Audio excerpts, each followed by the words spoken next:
അസ്സലാമു അലൈക്കും വറഹ്മത്തുള്ളാഹി വബറകാത്ത്. ബിസ്മില്ലാ വൽഹംദുലില്ലാ വസ്സലാത്തു വസ്സലാമു അലാ റസൂലില്ലാ. റബ്ബിശ്റഹ് ലി സ്വദ്രി വയസ്സിർ ലി അംരി വഹ്ലുൽ ഉഖ്ദതം മിൻ ലിസാനി യഫ്ഖഹു ഖൗലി. അല്ലാഹുമ്മ ലാ സഹ്ല ഇല്ലാ മാ ജഅൽതഹു സഹ്ല വ അൻത തജ്അലുൽ ഹുസ്ന ഇദാ ശിഅത സഹ്ല. ഞാൻ സമീറ, ഇൻഫ്ലുവൻസിംഗ് സ്പീക്കറാണ്. കാടാമ്പുഴയാണ് വീട്. ഇൻഷാ അല്ലാഹ്. ഞാൻ ഇന്ന് സംസാരിക്കുന്നത് എല്ലാം പൊറുക്കുന്ന റബ്ബിനെ കുറിച്ചുള്ള കുറച്ച് സംസാരങ്ങളാണ്. ഇൻഷാ അല്ലാഹ്. അള്ളാഹുവിന്റെ മാർഗത്തിൽ ഞാൻ ഏറെ ഇഷ്ടപ്പെടുന്ന പ്രിയപ്പെട്ട സഹോദരിമാരെ, അസ്സലാമു അലൈക്കും വറഹ്മത്തുള്ളാഹി വബറകാത്ത്. ഇപ്പോ എല്ലാരും നല്ല തിരക്കിലായിരിക്കും. നോമ്പിന്റെ തിരക്കും വീടും മനസ്സും ഒക്കെ ഒരുപോലെ വൃത്തിയാക്കാനുള്ള തിരക്കുകളും അങ്ങനെ ഒരുപാട് തിരക്കിനിടയിലാവും. എന്നാലും ഈ ഇൽമിന്റെ മജ്ലിസിൽ മലക്കുകളുടെ കാരുണ്യത്തിന്റെ ചിറകുകൾ താഴ്ത്തി പാപമോചനത്തിനായി പ്രാർത്ഥിക്കുന്ന ഈ ഇൽമിന്റെ മജ്ലിസുകളിൽ അതിനായി അള്ളാഹുവിന്റെ തൃപ്തി മാത്രം ആഗ്രഹിച്ചുകൊണ്ട് ഒരുമിച്ച് കൂടിയ പ്രിയപ്പെട്ട സഹോദരിമാരെ, നിങ്ങളുടെ സമയത്തിലും അറിവിലും അള്ളാഹു ബർക്കത്ത് നൽകട്ടെ. ആമീൻ. കഴിഞ്ഞ തവണ മിഷ്കാത്തിൽ അൽബക്രയുടെ മുത്തഖീങ്ങളുടെ അവരുടെ ലക്ഷണങ്ങളെ കുറിച്ചുള്ള ക്ലാസ് ആണ് എടുത്തിരുന്നത്. ആ ക്ലാസ് എടുത്തതിന് ശേഷം വല്ലാത്തൊരു നിരാശയും ഡിപ്രഷനും ഒക്കെ ഉണ്ടായിരുന്നു. കാരണം മുത്തഖീങ്ങളുടെ ലക്ഷണങ്ങളിൽ പലതും മാച്ച് ആവുന്നില്ല. മുത്തഖിയാവാനും അള്ളാഹുവിന്റെ തൃപ്തിക്കായി മാറാനുമുള്ള അതിയായ ആഗ്രഹം കൊണ്ടാണ് പല ക്ലാസുകളും എടുക്കാറുള്ളത്. എന്നിട്ടും പല സാഹചര്യങ്ങളിലും അള്ളാഹുവിന് തൃപ്തിയില്ലാത്ത അവസ്ഥകളിലൂടെ കടന്നു പോകുമ്പോ ഒരുപക്ഷെ മനുഷ്യ സഹജമായിരിക്കാം, എങ്കിലും നമ്മുടെ ലക്ഷ്യം മറന്നു പോകുമ്പോ വല്ലാത്തൊരു ഡിപ്രഷൻ അനുഭവിച്ചിരുന്നു. ഞാൻ എവിടെയും എത്തിയില്ലല്ലോ എന്നൊരു നിരാശ അനുഭവിച്ചിരുന്നു. പിന്നീട് എനിക്ക് മനസ്സിലായി അത് ഇബ്ലീസ് ഇട്ടു തരുന്നതാണ്. ഒരു സ്റ്റെപ്പിൽ ഇബ്ലീസിന് നമ്മെ പിടികൂടാൻ കഴിയാതായാൽ നമ്മെ പഠിച്ചതിന് ശേഷം അടുത്ത സ്റ്റെപ്പിൽ കാത്തിരിക്കും. ഇവിടെ നമ്മൾ പരാജയപ്പെടരുത്. അദുവ്വു മുബീൻ, പ്രത്യക്ഷ ശത്രുവായ ഇബ്ലീസിനെ തോൽപ്പിക്കുക തന്നെ വേണം. വീണിടത്തു നിന്നും എഴുന്നേൽക്കണം. നമ്മുടെ റബ്ബ് കൂടെയുള്ളപ്പോൾ പിന്നെ ഈ ദുനിയാവിൽ ആർക്കെങ്കിലും നമ്മളെ തോൽപ്പിക്കാൻ കഴിയോ? ഇല്ല. 100% ഉറപ്പുള്ള കാര്യമാണത്. അതുകൊണ്ട് നമുക്ക് നമ്മുടെ റബ്ബിൽ ശരണം തേടാം. അഊദു ബില്ലാഹി മിനശ് ശൈത്വാനിർ റജീം. ബിസ്മില്ലാഹിർ റഹ്മാനിർ റഹീം. റബ്ബി അഊദു ബിക മിൻ ഹമസാത്തിശ് ശയാത്തീൻ വഅഊദു ബിക റബ്ബി അൻ യഹ്ദുറൂൻ. മുത്തഖിയാവാൻ വേണ്ടി നമ്മുടെ റബ്ബ് തെരഞ്ഞെടുത്തതാണ്. അത് പാതി വഴി ഇട്ടേച്ച് പോവാനല്ല നമ്മളെ യാത്ര തുടങ്ങിയത്. നമ്മുടെ ലക്ഷ്യം അത് അള്ളാഹുവിന്റെ തൃപ്തി മാത്രമാണ്. വീണിടത്തു നിന്ന് എണീറ്റ് നമുക്ക് ആ തൃപ്തിയിലേക്ക് എത്തുക തന്നെ വേണം. എല്ലാം പൊറുക്കുന്ന കാരുണ്യവാനായ റബ്ബ് കൂടെയുള്ളപ്പോൾ നമ്മുടെ നിരാശയിൽ എന്തർത്ഥമാണുള്ളത്? അതിനുള്ള പ്രാർത്ഥനകളും അള്ളാഹു തന്നെ നമ്മെ പഠിപ്പിച്ചിട്ടുണ്ട്. എത്രയെത്ര പ്രാർത്ഥനകളാണ് ഖുർആനിലുള്ളത്. ഖുർആനിലൂടെ ആമന റസൂലിലൂടെ അള്ളാഹു നമുക്ക് പഠിപ്പിച്ചിട്ടുണ്ട്. അതിൽ നമ്മൾ ചോദിക്കുന്നത് അത്രയും എന്താണ്? ലാ യുകല്ലിഫുല്ലാഹു നഫ്സൻ ഇല്ലാ വുസ്അഹാ ലഹാ മാ കസബത് വഅലൈഹാ മക്തസബത് റബ്ബനാ ലാ തുആഖിദ്നാ ഇൻ നസീനാ ഔ അഖ്തഅനാ റബ്ബനാ വലാ തഹ്മിൽ അലൈനാ ഇസ്റൻ കമാ ഹമൽതഹു അലല്ലദീന മിൻ ഖബ്ലിനാ റബ്ബനാ വലാ തുഹമ്മിൽനാ മാ ലാ ത്വാഖത ലനാ ബിഹി വഅഫു അന്നാ വഗ്ഫിർ ലനാ വർഹംനാ അൻത മൗലാനാ വൻസുർനാ അലൽ ഖൗമിൽ കാഫിരീൻ. ഒരു വ്യക്തിയോടും അവന് നിവൃത്തിയുള്ളതല്ലാതെ അള്ളാഹു ശാസിക്കയില്ല. അതായത് നമ്മെ സൃഷ്ടിച്ച റബ്ബിനറിയില്ലേ നമുക്ക് എത്രത്തോളം കപ്പാസിറ്റി ഉണ്ടെന്ന്. ഒരു മെഷീൻ ആണെങ്കിൽ പോലും അതിന്റെ കപ്പാസിറ്റി അതുണ്ടാക്കിയ കമ്പനിക്ക് അറിയാവുന്നത് പോലെ മറ്റുള്ളവർക്ക് അറിയില്ലല്ലോ. അതുപോലെ തന്നെയാണ് മനുഷ്യനും. നമ്മുടെ ജീവിതത്തിലെ ഓരോ പരീക്ഷണങ്ങളും, സാമ്പത്തിക പ്രശ്നമായാലും രോഗം മൂലമുള്ള പരീക്ഷണമായാലും അതാരാ നമുക്കിട്ടു തന്നത്? ആ സാഹചര്യം നമുക്ക് ഇട്ടു തരുന്നത് നമ്മെ തോൽപ്പിക്കാനാണോ? അല്ല, മറിച്ച് ജയിപ്പിക്കാനാണ്. ആ സാഹചര്യങ്ങൾ ഉപയോഗിച്ച് ജയിപ്പിക്കാനാണ്. അള്ളാഹുവിന്റെ തൃപ്തി നേടാനാണ്, സ്വർഗം നേടാനാണ്. ആ സാഹചര്യങ്ങളിൽ, പരീക്ഷണങ്ങളിൽ ക്ഷമിച്ച് അതിലുള്ള നന്മകൾ പെറുക്കിയെടുക്കുകയാണെങ്കിൽ അവിടെ നമ്മൾ വിജയിച്ചു. നമ്മുടെയൊക്കെ ജീവിതം ഒരുപാട് ഘട്ടങ്ങളിലൂടെയാണ് കടന്നു പോകുന്നത്. ഒന്ന് ആലമുൽ അർവാഹിലുള്ള ജീവിതം. നമ്മുടെയൊക്കെ ആത്മാക്കളെ ആദം നബിയുടെ സൃഷ്ടിപ്പ് മുതൽ സൃഷ്ടിച്ചിട്ടുണ്ട്. അതാണ് ആലമുൽ അർവാഹിലുള്ള ജീവിതം. പിന്നീട് ഉമ്മാന്റെ ഗർഭപാത്രത്തിൽ അള്ളാഹു ഈ ഭൂമിയിൽ ഒരു ഉമ്മയെയും ഉപ്പയെയും സെലക്ട് ചെയ്ത ശേഷം ഉമ്മാന്റെ ഗർഭപാത്രത്തിൽ നമ്മുടെ ജീവിതം, അതും കഴിഞ്ഞ് ദുനിയാവിലെ ജീവിതം, പിന്നീട് ബർസഖി ജീവിതം, പരലോക ജീവിതം. അങ്ങനെ ഇതിൽ കമ്പാരിറ്റീവ്ലി ദുനിയാവിലെ ജീവിതം വളരെ ചെറുതാണ്. അതിലുള്ള നന്മതിന്മകളെ അടിസ്ഥാനമാക്കിയാണ് പിന്നീടുള്ള ജീവിതം ആരംഭിക്കുന്നത്. ഇവിടെ ദുനിയാവിൽ അള്ളാഹു നമ്മോട് കൽപ്പിച്ച ശർഈയായ കൽപ്പനകൾ പോലും മനുഷ്യന്റെ കപ്പാസിറ്റിക്ക് അനുസരിച്ചാണ് അള്ളാഹു നമുക്ക് ഇട്ടുതരുന്ന പരീക്ഷണങ്ങൾ. അത് നമ്മെ തകർക്കാനല്ല, നമ്മുടെ കപ്പാസിറ്റിക്ക് അനുസരിച്ച് തരുന്ന ആ പരീക്ഷണങ്ങളിൽ ജയിക്കണോ തോൽക്കണോ എന്ന് തീരുമാനിക്കേണ്ടത് നമ്മളാണ്. റബ്ബിന്റെ സഹായത്തോടു കൂടി നമുക്ക് വിജയിക്കണം. ചില ആളുകളുടെ ജീവിതത്തിന്റെ ഭാഗമായി അള്ളാഹു ഇട്ട് തന്നത് എന്തിനാ? അവരെ മാനേജ് ചെയ്യാനുള്ള കപ്പാസിറ്റി നമുക്കേ ഉള്ളൂ എന്ന് അള്ളാഹ്ക്കറിയാം. അവരിലൂടെ നന്മ ചെയ്യണോ തിന്മ ചെയ്യണോ അത് തീരുമാനിക്കേണ്ടത് നമ്മളാണ്. നമ്മുടെ ചുറ്റുപാടും ഒന്ന് നോക്കുമ്പോൾ ഈ ഒരു ചെറിയ വാക്കിന്റെ റിഫ്ലക്ഷൻ പലരിലൂടെയും കാണാം. വല്ലാത്ത അത്ഭുതം തോന്നും. നമ്മുടെ ജീവിതത്തിന്റെ ഭാഗമായ ഓരോ വ്യക്തികളെ കുറിച്ചും തന്നെ ചിന്തിച്ചു നോക്കൂ.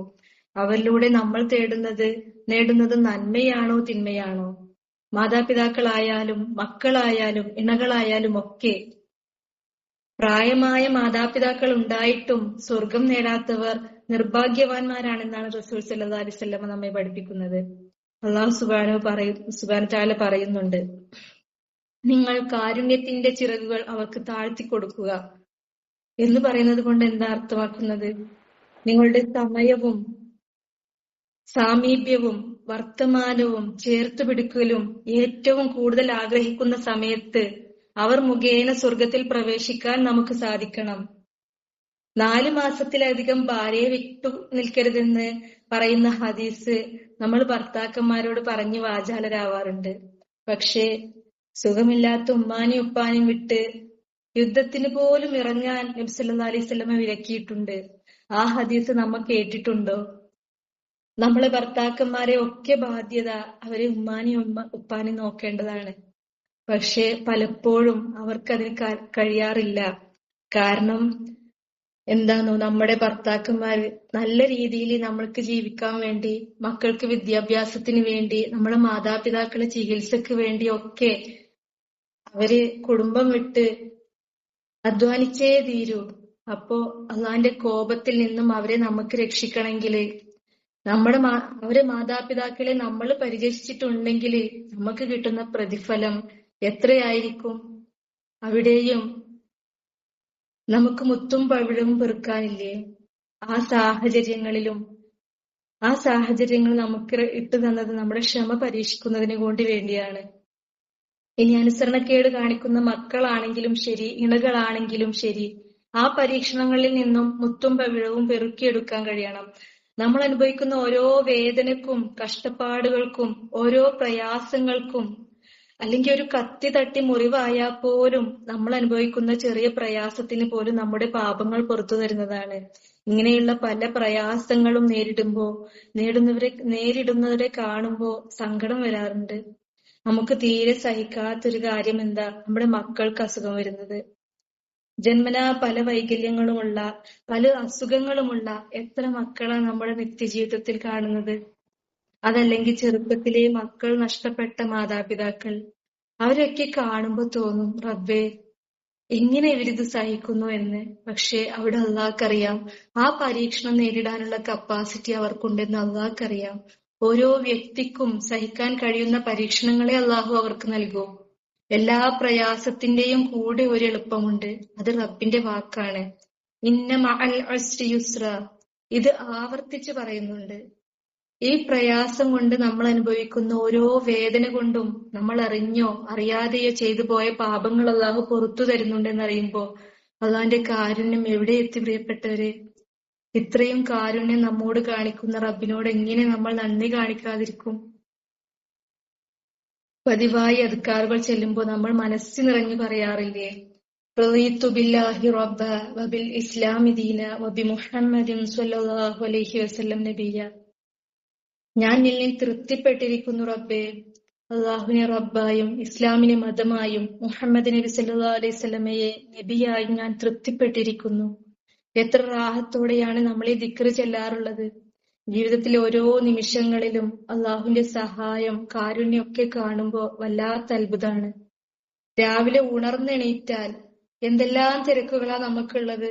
മക്കളെ സ്കൂളിലയക്കും, മദ്രസയിൽ അയക്കണം, പ്രായമായ മാതാപിതാക്കൾ ഉണ്ടെങ്കിൽ അവരെ പരിചരിക്കണം, ചെറിയ മക്കളുണ്ടെങ്കിൽ അവരെ ആ തിരക്കിനിടയിലും ലാളിക്കണം. ഇതൊക്കെ ചെയ്യുമ്പോൾ ഞാൻ എപ്പോഴും ഓർക്കാറുണ്ട്, റബ്ബേ നിന്റെ സഹായമില്ലെങ്കിൽ ഒരു വിരൽ അനക്കാൻ പോലും കഴിയില്ല. നമുക്ക് നമ്മുടെ കൈകൾ കൊണ്ട് അള്ളാഹുവിന്റെ അനുഗ്രഹത്താൽ എത്ര പേർക്കാണ് നമ്മൾ ഭക്ഷണം ഉണ്ടാക്കുന്നത്. അത് വിളമ്പിക്കൊടുക്കാനും രോഗികളായ മാതാപിതാക്കൾക്ക് മരുന്നും മറ്റു സഹായങ്ങളും ചെയ്തു കൊടുക്കുമ്പോഴും ഇതൊക്കെ കഴിയുന്നത് അള്ളാഹു അനുഗ്രഹിച്ച ആരോഗ്യമുള്ളത് കൊണ്ടല്ലേ. ആ ഭക്ഷണം ഉണ്ടാക്കാൻ ഓരോ സാധനങ്ങളും നമ്മളെ വീട്ടിലേക്ക് എത്തുന്നു. അള്ളാഹു അതിന് സഹായിക്കുന്ന നമ്മുടെ ഭർത്താക്കന്മാർക്ക് ബർക്കത്ത് നൽകട്ടെ. കുടുംബത്തെ നല്ല രീതിയിൽ മുന്നോട്ട് കൊണ്ടുപോവാൻ അവരനുഭവിക്കുന്ന ഓരോ പ്രയാസങ്ങൾക്കും സർവശക്തനർഹമായ പ്രതിഫലം നൽകി അനുഗ്രഹിക്കട്ടെ. ചോദിക്കാതെയും പറയാതെയും എന്തെല്ലാം അനുഗ്രഹങ്ങൾ നമുക്ക് റബ്ബ് നൽകി. എന്നിട്ട് നമ്മൾ എന്താ തിരിച്ചു കാണിക്കുന്നത്? ഹൃദയമില്ലാത്ത കുറെ ഇബാദത്തുകൾ. അള്ളാഹു സ്വീകരിക്കോ ഇതൊക്കെ? അറിയില്ല. അള്ളാഹുവെ, ഹൃദയങ്ങൾ മൂടപ്പെട്ട നിലയിൽ നമസ്കരിക്കുന്നവരുടെ കൂട്ടത്തിൽ ഞങ്ങളെയും ഞങ്ങളെ പ്രിയപ്പെട്ടവരെയും ആക്കല്ല റബ്ബേ. കൺകുളിർമയായി ഓരോ ഇബാദത്തുകൾ ചെയ്യാൻ അള്ളാഹുവെ ഞങ്ങൾ അനുഗ്രഹിക്കണേ.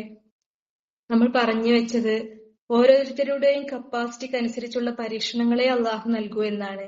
ആ പരീക്ഷണങ്ങളിൽ നിന്നും നന്മ സമ്പാദിക്കാൻ, മുത്തും പവിഴവും പെറുക്കിയെടുക്കാൻ നമുക്ക് കഴിഞ്ഞെങ്കിലേ അള്ളാഹുവിന്റെ തൃപ്തി ലഭിക്കൂ. അതല്ലാതെ ഇതെല്ലാം ഒരു ഭാരമായി റബ്ബിനെ പഴിച്ച് വിധിയെ പഴിച്ച് വെറുപ്പും വിദ്വേഷവും കൊണ്ട് നടന്നാലോ അവിടെ സമ്പാദിക്കുന്നത് തിന്മയാണ്. അതല്ല, ഈ പ്രശ്നങ്ങൾക്കൊക്കെ പരിഹാരമായി ഉള്ള മക്ബറകളിലും ജാറങ്ങളിലും തങ്ങന്മാരടുത്തൊക്കെ പോയാലോ അവിടെയും നമ്മൾ സമ്പാദിക്കുന്നത് തിന്മയാണ്. അവിടെ തവക്കുൽ ചെയ്യുന്നത് അള്ളാഹുലല്ല, മറ്റുള്ളവരിലാണ്. കണ്ടനാടിയേക്കാൾ അടുത്ത് റബ്ബുണ്ടെന്നാണ് പറയുന്നത്. ആരും കാണാത്ത നമ്മുടെ പ്രവർത്തികളും നമ്മുടെ ഹൃദയങ്ങളിൽ ഉള്ളത് പോലും അള്ളാഹ് കാണുന്നത് പോലെ മറ്റാർക്കാ അറിയുന്നത്? പക്ഷേ നമുക്ക് ക്ഷമയില്ല, നമുക്ക് അപ്പൊ തന്നെ റിസൾട്ട് കിട്ടണം. പക്ഷെ അള്ളാഹ്ക്ക് മാത്രമേ നമ്മുടെ പ്രശ്നങ്ങൾക്ക് പരിഹാരം നൽകാൻ കഴിയൂ. ഒരാളോടും ചോദിച്ചിട്ട് കാര്യമില്ല. നമ്മൾ പറയാതെ തന്നെ നമ്മുടെ ഹൃദയത്തിലുള്ളത് അള്ളാഹ്ക്കറിയാം.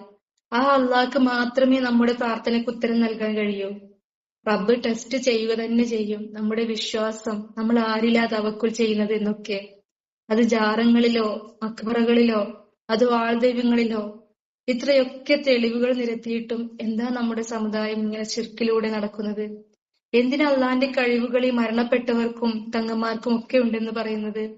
എന്തിനാ നമ്മുടെ ഈ പരിശുദ്ധമായ പവിത്രമായ ഈ ദീനിനെ ഇങ്ങനെ വികലമാക്കുന്നത്? എത്ര പ്രയാസം സഹിച്ചിട്ടാണ് നബി സല്ലല്ലാഹു അലൈഹി വസല്ലം ഈ ദീൻ പൂർത്തിയാക്കി തന്നത്. അള്ളാഹുൽ വിശ്വാസമില്ലാഞ്ഞിട്ടല്ലേ? ദുആക്ക് ഉത്തരം നൽകുമെന്ന യക്കീൻ ഇല്ലാത്തത് കൊണ്ടല്ലേ ഇങ്ങനെയുള്ള ശിർക്കുകൾ ചെയ്യുന്നത്? ആ ദുആക്ക് ഉത്തരം നൽകുന്നത് നമുക്ക് ഏറ്റവും ഹൈറായ സമയത്തായിരിക്കും. അതിനുള്ള ക്ഷമ നമുക്കില്ല. അള്ളാഹ്ക്കേ നമ്മളെ സഹായിക്കാൻ കഴിയൂ. തീർച്ചയാണത്. ഓരോ സ്റ്റെപ്പിലും അള്ളാന്റെ സഹായം ചോദിക്കണം. അള്ളാഹ് പറയുന്നുണ്ട്, എന്റെ അടിമക്ക് ഞാൻ ഏറ്റവും അടുത്തുള്ളവനാണ്. വഇദാ സഅലക അന്നീ ഫഇന്നീ ഖരീബുൻ ഉജീബു ദഅവതദ്ദാഇ ഇദാ ദഅാനി ഫൽയസ്തജീബൂ ലീ വൽയുഅ്മിനൂ ബി ലഅല്ലഹും യർഷുദൂൻ. നിന്നോട് എന്റെ ദാസന്മാർ എന്നെ പറ്റി ചോദിച്ചാൽ ഞാൻ എന്റെ അടിമയ്ക്ക് ഏറ്റവും അടുത്തുള്ളവനാണെന്ന് പറയുക. പ്രാർത്ഥിക്കുന്നവൻ എന്നെ വിളിച്ച് പ്രാർത്ഥിച്ചാൽ ഞാൻ ആ പ്രാർത്ഥനയ്ക്ക് ഉത്തരം നൽകുന്നതാണ്. അതുകൊണ്ട് എന്റെ ആഹ്വാനം അവർ സ്വീകരിക്കുകയും എന്നിൽ അവർ വിശ്വസിക്കുകയും ചെയ്യട്ടെ. അവർ നേർവഴി പ്രാപിക്കാൻ വേണ്ടിയാണിത്. നമ്മുടെ സിറ്റുവേഷൻ നമ്മൾ റബ്ബിനോട് പറയുന്നത് പോലെ, റബ്ബിന് മനസ്സിലാവുന്നത് പോലെ മറ്റാർക്കും മനസ്സിലാക്കാൻ കഴിയില്ല. നബി സല്ലല്ലാഹു അലൈഹി വസല്ലം ഓരോ സ്റ്റെപ്പിലും റബ്ബിനോട് സഹായം ചോദിച്ചിരുന്നു.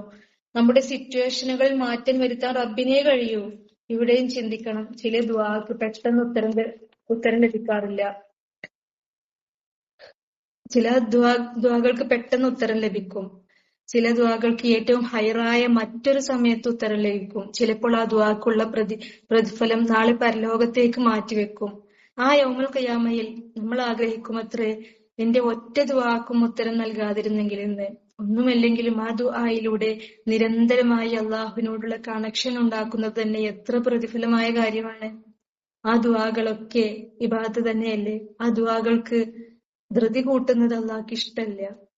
ആമിർ റസൂലിലൂടെ അള്ളാഹ് നമ്മെ കൊണ്ട് ചോദിപ്പിക്കുന്നുണ്ട്, റബ്ബേ, അബദ്ധം പിഴഞ്ഞതിനോ മറന്നു പോയത് കൊണ്ടോ മനഃപൂർവ്വമല്ലാതെ ഞങ്ങൾ തെറ്റ് ചെയ്യുന്നതിനോ ഞങ്ങളെ ശിക്ഷിക്കല്ലേ റബ്ബേ.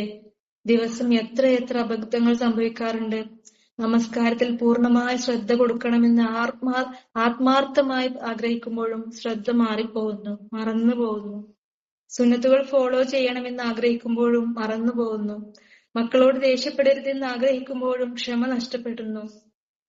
ഞങ്ങൾ അനുസരണക്കേട് കാണിക്കുന്നത് മൂലം ഞങ്ങളെ മുൻഗാമികൾക്ക് വഹിപ്പിച്ചതുപോലുള്ള ഭാരമേറിയ ശിക്ഷ ഞങ്ങൾക്ക് വഹിപ്പിക്കല്ല റബ്ബേ. ദീനു വേണ്ടി ജീവിക്കാൻ പ്രയാസമേറിയ സാഹചര്യങ്ങൾ ഞങ്ങൾക്ക് നൽകല്ല റബ്ബേ.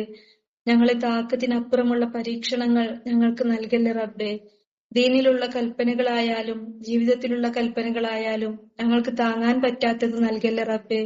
തിന്മയാണെന്നറിഞ്ഞിട്ടും ഞങ്ങൾ ചെയ്ത പാപങ്ങൾ പുറത്തു തരണേ റബ്ബേ.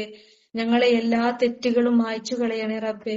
വീണ്ടും അങ്ങനെയുള്ള തെറ്റുകൾ ചെയ്യാതിരിക്കാനുള്ള കാരുണ്യം ഞങ്ങളോട് കാണിക്കണേ റബ്ബേ.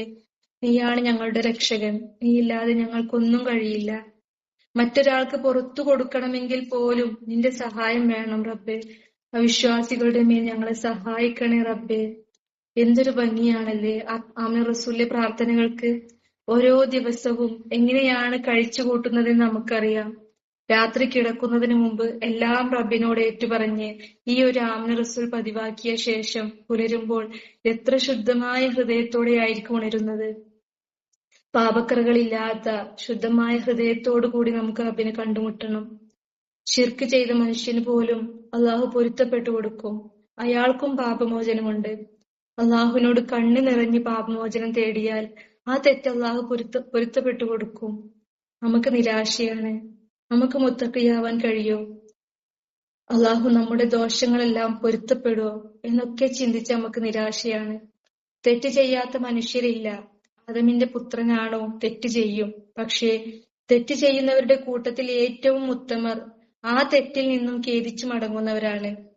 നമ്മൾ എത്ര വലിയ തെറ്റ് ചെയ്താലും അള്ളാഹു പൊരുത്തപ്പെട്ടു തരാൻ റെഡിയാണ്. തെറ്റ് ചെയ്ത ആളുകൾക്ക് പാപമോചനം തേടുന്നതും കാത്ത് അള്ളാഹു കാത്തിരിക്കുകയാണ് അവർക്ക് പുറത്തു കൊടുക്കാൻ. തൗബ വെറുതെ നാവുകൊണ്ട് പറഞ്ഞാ പോരാ, നിബന്ധനകളുണ്ട്. ചെയ്ത തെറ്റിൽ നിന്നും പൂർണ്ണമായും വിട്ടുനിൽക്കണം. ചെയ്തു പോയ തെറ്റിൽ അങ്ങേയറ്റം ഖേദിക്കണം. ഇനി ആ തെറ്റിലേക്ക് മടങ്ങുകയില്ലെന്ന ഉറച്ച തീരുമാനം ഉണ്ടായിരിക്കണം. ഹക്കുമായി ബന്ധപ്പെട്ട തെറ്റുകളാണെങ്കിൽ അവർക്കത് തിരിച്ചേൽപ്പിക്കണം. അതുപോലെ നമുക്കും അള്ളാഹ്ക്കും ഇടയിൽ ഒരുപാട് തെറ്റുകൾ സംഭവിച്ചിട്ടുണ്ടാവും. അതൊക്കെ പുറത്തു തരണമെന്ന് നമ്മൾ ആഗ്രഹിക്കുന്നുണ്ടാവും. അള്ളാഹു അത് പൊരുത്തപ്പെടണമെന്ന് ആഗ്രഹിക്കുന്നത് പോലെ നമ്മളും അള്ളാഹിന്റെ അടിമകൾക്ക് പുറത്തു കൊടുക്കണം, വിട്ടുവീഴ്ച ചെയ്യണം. ഈ ദുനിയാവിൽ നമ്മൾ വിട്ടുവീഴ്ച ചെയ്താൽ അള്ളാഹു നമുക്കും വിട്ടുവീഴ്ച ചെയ്യും. നമ്മുടെ തെറ്റുകളും പൊരുത്തപ്പെടും. പ്രവാചക ചരിത്രത്തിൽ നമ്മൾ കണ്ടിട്ടുണ്ട്. പ്രിയപ്പെട്ട പിതൃവ്യൻ ഹംസ റളിയല്ലാഹു അൻഹുവിനെ ക്രൂരമായി വധിച്ച വംശിക്ക് അദ്ദേഹത്തിന്റെ കരൾ ചവച്ചു തുപ്പിയ ഹിന്ദിനോട് പോലും വിട്ടുവീഴ്ച ചെയ്ത റസൂൽ സല്ലല്ലാഹു അലൈഹി വസല്ലമയെ ഓർക്കുന്നില്ലേ? മക്ക വിജയത്തിന്റെ ദിവസം പ്രവാചകനെ പീഡിപ്പിച്ച, മക്കയിൽ നിന്ന് മദീനയിലേക്ക് നാടുകടത്തിയവർ ഇവരോടൊക്കെ റസൂൽ സല്ലല്ലാഹു അലൈഹി വസല്ലമ എന്താ പറഞ്ഞത്? നിങ്ങളെ മുഴുവൻ ഞാൻ കെട്ടഴിച്ചു വിട്ടിരിക്കുന്നു എന്നാണ്. അതുപോലെ നുബുവത്തിന്റെ 10-ാം വർഷം, ദുഃഖവർഷം എന്നറിയപ്പെടുന്ന ആ സമയത്താണ് ഖദീജ ബീവി റളിയല്ലാഹു അൻഹയും അബൂ താലിബും മരണപ്പെട്ടത്. അതിനു പിന്നാലെ ഖുറൈശികളുടെ മർദ്ദനം സഹിക്കവയ്യാതായപ്പോൾ തായിഫിലേക്ക് ഹിജ്റ പോയി. അവിടെ വെച്ച് വികൃതികളായ കുട്ടികളെ കൊണ്ട് കല്ലെറിയിച്ചു. രക്തം വാർന്നൊലിച്ചു. റസൂൽ സല്ലല്ലാഹു അലൈഹി വസല്ലമയുടെ പാദരക്ഷകൾ നനഞ്ഞു. ജിബ്രീൽ അലൈഹിസ്സലാം അവിടുന്ന് അനുവദിക്കുകയാണെങ്കിൽ തായിഫിലെ 2 പർവ്വതങ്ങൾക്കിടയിൽ വെച്ച് ഈ ജനതയെ നശിപ്പിക്കാമെന്ന് പറഞ്ഞപ്പോ റസൂൽ സല്ലല്ലാഹു അലൈഹി വസല്ലമ പറഞ്ഞു, വേണ്ട, അവരുടെ വരും തലമുറയെങ്കിലും അള്ളാഹുവിനെ മാത്രം ആരാധിക്കുന്നവർ ഉണ്ടാകുമെന്ന് ഞാൻ പ്രതീക്ഷിക്കുന്നു എന്ന്. ഇതാണ് റസൂൽ സല്ലല്ലാഹു അലൈഹി വസല്ലം നമ്മെ പഠിപ്പിച്ചത്. അതാണ് ദീൻ പഠിപ്പിക്കുന്നത്. കേവലം നിസ്കാരം, നോമ്പ്, ഹജ്ജ്, സക്കാത്ത് ഇവ കൊണ്ട് മാത്രം സ്വർഗം ലഭിക്കുമെന്ന് നമുക്ക് തോന്നുന്നുണ്ടോ? സ്വർഗം നേടണമെങ്കിൽ നമ്മുടെ സ്വഭാവത്തിലും വിശുദ്ധി ഉണ്ടായിരിക്കണം. കാലാകാലവും എന്നോട് തെറ്റ് ചെയ്ത ആളല്ലേ, ദ്രോഹിച്ചിട്ടുണ്ടല്ലോ എന്നൊക്കെ പറഞ്ഞ് അകന്നു നിൽക്കരുത്. വിട്ടുവീഴ്ച ചെയ്യണം. അതല്ല, പ്രതികാരം ചെയ്യുകയാണെങ്കിൽ അള്ളാഹും അതേ നിലപാട് നമ്മോട് സ്വീകരിക്കും. അതല്ല, വിട്ടുകൊടുക്കുന്നവന്, വിട്ടുവീഴ്ച ചെയ്യുന്നവന് അവന്റെ പ്രതിഫലം അള്ളാന്റെ അടുത്താണ്. അത് എത്രയാണെന്ന് പ്രഖ്യാപിച്ചിട്ടില്ല. വിട്ടുകൊടുക്കുന്ന തോതനുസരിച്ചാണ് അതിന്റെ പ്രതിഫലം. അവന്റെ ഇസ്സത്ത് അള്ളാഹു വർദ്ധിപ്പിക്കും. കാരണം അവൻ താഴ്ന്നു കൊടുക്കുന്നത് അള്ളാഹ്ക്ക് വേണ്ടിയാണ്, അള്ളാന്റെ തൃപ്തിക്ക് വേണ്ടിയാണ്. അത് മാതാപിതാക്കൾക്കിടയിലും ഇണകൾക്കിടയിലും മക്കൾക്കിടയിലും വിട്ടുവീഴ്ചകൾ ചെയ്യണം. മാപ്പ് കൊടുക്കുക, വിട്ടുവീഴ്ച നൽകി എങ്കിൽ അള്ളാന്റെ കാരുണ്യം അവനിലുണ്ടാകും. അള്ളാന്റെ കാരുണ്യമില്ലെങ്കിൽ നമുക്ക് സ്വർഗം ലഭിക്കുമോ? ഇല്ല. നമ്മുടെ ഇബാദത്തുകൾ കൊണ്ട് മാത്രം സ്വർഗം ലഭിക്കുമെന്ന് നമുക്ക് കരുതുന്നുണ്ടോ? ഇബ്രാഹിം നബി അലൈഹി സ്വലാം കഅബ പണിത ശേഷം പ്രാർത്ഥിച്ചത് എന്താണെന്നറിയോ? റബ്ബന തഖബ്ബൽ മിന്ന ഇന്നക അൻതസ് സമീഉൽ അലീം. റബ്ബേ, ഇത് ഞങ്ങളിൽ നിന്ന് സ്വീകരിക്കണേ എന്ന്. എത്രത്തോളം വലിയ പുണ്യകർമ്മം ചെയ്തിട്ടാ ഇബ്രാഹിം നബി അലൈഹി സ്വലാം അങ്ങനെ പ്രാർത്ഥിച്ചത്? ഈ ദുനിയാവിൽ ഈ സമയം തന്നെ എത്ര പേർ കഅബയിലേക്ക് തിരിഞ്ഞു നിസ്കരിക്കുന്നുണ്ടാവും? എന്നിട്ടും ഇബ്രാഹിം നബി അലൈഹി സ്വലാം പ്രാർത്ഥിച്ചത് എന്താ? ഇത് സ്വീകരിക്കണേ റബ്ബേ എന്ന്. ഇബ്രാഹിം നബി അലൈഹി സ്വലാം ചെയ്ത പോലെ എന്തെങ്കിലും പുണ്യപ്രവൃത്തി നമ്മൾ ചെയ്തിട്ടുണ്ടോ? നമ്മളൊക്കെ അവസ്ഥ എന്താ? എന്ത് പുണ്യകർമ്മങ്ങളാണ് ആ സ്വർഗത്തിൽ എത്താൻ മാത്രം നമ്മൾ ചെയ്തിട്ടുള്ളത്? അള്ളാന്റെ പടപ്പുകളോട് വിട്ടുവീഴ്ച ചെയ്താലേ അള്ളാഹു നമ്മോടും വിട്ടുവീഴ്ച ചെയ്യൂ. അവന്റെ കാരുണ്യമില്ലാതെ സ്വർഗത്തിൽ കടക്കാൻ ഒരു ഇബാദത്തും നമ്മൾ ചെയ്യുന്നില്ല. അള്ളാഹുവിനെ കണ്ടുമുട്ടുമ്പോൾ ആരോടും ദേഷ്യമില്ലാത്ത, പകയില്ലാത്ത, ശുദ്ധമായ ഹൃദയവുമായി നമുക്ക് അള്ളാഹിനെ കണ്ടുമുട്ടണമെങ്കിൽ ഇതൊക്കെ മറന്നേ തീരൂ. ഭൂമിയിലുള്ള അള്ളാഹിന്റെ സൃഷ്ടികൾക്ക് പുറത്തു കൊടുത്താൽ അള്ളാഹു നമുക്കും പൊരുത്തപ്പെട്ടു തരും. ഭൂമിയിലുള്ളവരോട് കരുണ കാണിച്ചാൽ അന്ത്യനാളിൽ അള്ളാഹു നമ്മോടും കരുണ കാണിക്കും. അതല്ല, പ്രതികാരം ചെയ്യുകയാണെങ്കിൽ അള്ളാഹു അതേ നിലപാട് സ്വീകരിക്കും. നമുക്ക് അള്ളാഹിന്റെ വിട്ടുവീഴ്ചയല്ലേ വേണ്ടത്? എല്ലാം പൊറുത്ത് പാപമുക്തരായി അള്ളാഹുവിനെ കണ്ടുമുട്ടണമെങ്കിൽ ഒരാളോടും ശത്രുതയില്ലാത്ത മനസ്സുമായിട്ടായിരിക്കണം ഈ സദസ്സിൽ നിന്ന് നമ്മളൊക്കെ പിരിഞ്ഞു പോവേണ്ടത്. സൂറത്തുൽ മുൽക്കിൽ പറയുന്നുണ്ട്, അല്ലദീ ഖലഖൽ മൗത വൽ ഹയാത ലിയബ്ലുവക്കും അയ്യുക്കും അഹ്സനു അമല. അല്ലാഹു സുബ്ഹാനഹു തആല പറയുന്നു, നിങ്ങളിൽ ആരാണ് ഏറ്റവും നല്ലത് പ്രവർത്തിക്കുന്നത് എന്നറിയാനുള്ള പരീക്ഷണമാണ് ജീവിതവും മരണവും. ദുനിയാവിൽ പല ടൈപ്പ് ആളുകൾ ഉണ്ടാവും. ഭർത്താവ്, മക്കള്, മാതാപിതാക്കൾ, ഇൻലോസ്, അയൽവാസികള്, ഇവരൊക്കെ പല ടൈപ്പ് സ്വഭാവങ്ങളായിരിക്കും. അവരെ അള്ളാഹു സൃഷ്ടിച്ചത് അങ്ങനെയാണ്. ഇതിനിടയിൽ എന്തെങ്കിലും ഒരു പരീക്ഷണം വന്നിരിക്കാം. ഇവിടെ നമ്മൾ ചിന്തിക്കണം, അള്ളാഹു നമ്മെ ദുനിയാവിലേക്ക് അയച്ചത്, നമ്മുടെ ജീവിതവും മരണവും ഉണ്ടാക്കിയത്, നമ്മെ സൃഷ്ടിച്ചത് അതൊക്കെ നല്ല പ്രവൃത്തികൾ ചെയ്യാനാ. ഇവരെങ്ങനെയോ പെരുമാറിക്കോട്ടെ, പക്ഷെ നമുക്ക് നല്ല പ്രവൃത്തികൾ ചെയ്താലേ നമ്മൾ ആ ടെസ്റ്റിൽ പാസ്സാവൂ. അവിടെ പാസ്സായാലേ നമുക്ക് അള്ളാന്റെ കാരുണ്യം ലഭിക്കൂ, നമ്മൾക്ക് സ്വർഗം ലഭിക്കൂ. ഒരുപക്ഷെ ന്യായം നമ്മുടെ ഭാഗത്ത് തന്നെ ആയിരിക്കാം. പക്ഷെ റബ്ബിന് ഇഷ്ടം അഹ്സൻ അമൽ ചെയ്യുന്ന മുഹ്സിനീങ്ങളെയാണ്. നമുക്ക് ആരോടും വേണ്ട ഒരു ദേഷ്യവും പകയും അസൂയയും ഒന്നും വേണ്ട. റബ്ബിനെ ഓർത്ത് നമ്മൾ അവിടെ ക്ഷമിച്ചാ പിന്നെ റബ്ബ് നമ്മുടെ സാഹചര്യങ്ങളൊക്കെ എളുപ്പമാക്കി തരും. ഈ റമദാനിലേക്ക് നമ്മൾ പ്രവേശിക്കുമ്പോൾ ആരോടും ദേഷ്യമില്ലാത്ത, പകയില്ലാത്ത, അസൂയയില്ലാത്ത, അഹങ്കാരമില്ലാത്ത ഹൃദയത്തോടെ ആയിരിക്കണം. അതിനുവേണ്ടി നമുക്ക് ദുആ ചെയ്യാം. നമ്മെ വേദനിപ്പിച്ചവർക്കൊക്കെ മാപ്പ് കൊടുക്കാം. എങ്കിലേ അന്ത്യനാളിൽ അള്ളാഹു നമുക്ക് മാപ്പ് നൽകൂ. അതല്ലേ നമുക്ക് വേണ്ടത്. റബ്ബനാ ലാ തജ്അൽ ഫീ ഖുലൂബിനാ ഇല്ലൻ ലില്ലദീന ആമനൂ. യാ റബ്ബേ, ഒരാളോടും എന്റെ ഹൃദയത്തിൽ ദേഷ്യമുണ്ടാവാൻ അനുവദിക്കരുതേ റബ്ബേ. ഇത് മാത്രമല്ല, ഇതുകൊണ്ട് നമുക്ക് ശാരീരികമായും ഒരുപാട് ബുദ്ധിമുട്ടുകൾ അനുഭവിക്കും. രക്തസമ്മർദ്ദം, ഉറക്കമില്ലായ്മ, ദഹന പ്രശ്നങ്ങൾ ഒക്കെ അനുഭവപ്പെടും. നമ്മുടെ സ്ട്രെസ് ഹോർമോൺ വർദ്ധിക്കും. നമ്മൾ ഓർക്കുക, ഇത്തരം മാനസിക പ്രശ്നങ്ങൾ നമ്മുടെ ശരീരത്തിൽ സന്തുലിതാവസ്ഥ നഷ്ടപ്പെടുത്തും. നമ്മുടെ ശരീരത്തിൽ വലിയ രാസമാറ്റങ്ങളും സംഭവിക്കും. അള്ളാഹു നമുക്ക് ആരോടും ദേഷ്യമില്ലാത്ത, പകയില്ലാത്ത ഒരു ഹൃദയം നൽകി അനുഗ്രഹിക്കട്ടെ. ആമീൻ. പാപക്കറകളില്ലാത്തൊരു ജീവിതം നമുക്ക് നൽകി അനുഗ്രഹിക്കട്ടെ. നമുക്ക് ആരെയും കുറ്റപ്പെടുത്തണ്ട, വേദനിപ്പിക്കണ്ട. ഓരോരുത്തർക്കും പ്രശ്നങ്ങൾ ഉണ്ടാവും. വിട്ടുകൊടുക്കുക. അള്ളാഹു നമ്മെ അനുഗ്രഹിക്കട്ടെ. റഹ്മാനായ നാഥ, ഈ ദുനിയാവിൽ ഓരോരുത്തർക്കും ഓരോ രീതിയിലുള്ള പരീക്ഷണങ്ങളാണ് ഇട്ട് തരുന്നത്. നീ പറഞ്ഞ വാക്കാണ്, ഓരോരുത്തർക്കും അവനവന്റെ കഴിവിനപ്പുറമുള്ള പരീക്ഷണങ്ങളൊന്നും നൽകില്ല. എന്നാലും പലപ്പോഴും ഞങ്ങൾ തളർന്നു പോകുന്നുണ്ട് റബ്ബേ. താങ്ങാനാവുന്നതിലപ്പുറം പരീക്ഷണങ്ങൾ ഞങ്ങൾക്ക് നൽകല്ലേ റബ്ബേ. നിന്റെ വിധിയിൽ പഴിക്കാതെ ഇബ്രാഹിം നബി അലൈഹിസ്സലാം പറഞ്ഞതുപോലെ അസ്ലം തുലി റബ്ബിൽ ആലമീൻ എന്ന് പറഞ്ഞുകൊണ്ട് നീ തരുന്ന ഏതൊരു പരീക്ഷണവും നിന്റെ തൃപ്തി മാത്രം പ്രതീക്ഷിച്ചുകൊണ്ട് വിജയികളാവാനുള്ള പ്രാപ്തി ഞങ്ങൾക്ക് നൽകണേ റബ്ബേ. നിന്റെ തൃപ്തി പ്രതീക്ഷിച്ചുകൊണ്ടാണ് ഓരോ ഉത്തരവാദിത്തങ്ങളും ഞങ്ങൾ ഏറ്റെടുക്കുന്നത്. നിന്റെ സഹായം മാത്രമാണ് ഞങ്ങൾക്ക് പ്രതീക്ഷയുള്ളത്. ഞങ്ങളെ പരാജയപ്പെടുത്തല്ലേ റബ്ബേ. ജീവിതാവസാനം വരെ ഏതൊരു പ്രയാസത്തിലും ഞങ്ങളെ സഹായിക്കുമെന്ന യഖീനോട് കൂടി ജീവിക്കാൻ ഞങ്ങളെ അനുഗ്രഹിക്കണേ റബ്ബേ. റഹ്മാനായ നാഥ, അറിഞ്ഞും അറിയാതെയും ഒരുപാട് ചെറുതും വലുതുമായ ഒരുപാട് തെറ്റുകൾ ഞങ്ങളിൽ വന്നു പോയിട്ടുണ്ട്. ഈ ഇൽമിന്റെ സദസ്സിൽ നിന്റെ കാരുണ്യത്തിന്റെ മലക്കുകൾ ഞങ്ങൾക്ക് ചെറുത് താഴ്ത്തി തരുന്ന, പാപമോചനം തരുന്ന ഈ സദസ്സ് മുൻനിർത്തി ഞാൻ നിന്നോട് യാചിക്കുകയാണ് റബ്ബേ. ഞങ്ങളെ കൈവിടല്ലേ നാഥ. തെറ്റുകൾ പുറത്തു തരണേ റബ്ബേ. ജീവിതാവസാനം വരെ മുത്തഖീങ്ങളായി കൊണ്ട് ജീവിക്കാൻ, അതുവഴി നിന്റെ ജന്നാത്തുൽ ഫിർദൗസിൽ ഞങ്ങളെ ഭർത്താക്കന്മാരോടൊപ്പം, മാതാപിതാക്കളോടൊപ്പം, മക്കളോടൊപ്പം, ഞങ്ങളെ പ്രിയപ്പെട്ടവരോടൊപ്പം, ഞങ്ങൾ റസൂൽ സല്ലല്ലാഹു അലൈഹി വസല്ലമയെ, അംബിയാ മുർസലുകളെ, സഹാബത്തിനെ കണ്ടുകൊണ്ട് കഴിയാനുള്ള ഭാഗ്യം ഞങ്ങൾക്ക് നൽകണേ റബ്ബേ. അങ്ങനെ ചോദിക്കാനുള്ള ഒരു അർഹതയും ഞങ്ങൾക്കില്ല. പക്ഷേ നിന്റെ നരകം സഹിക്കാനുള്ള കെൽപ്പ് ഞങ്ങൾക്കില്ല നാഥ.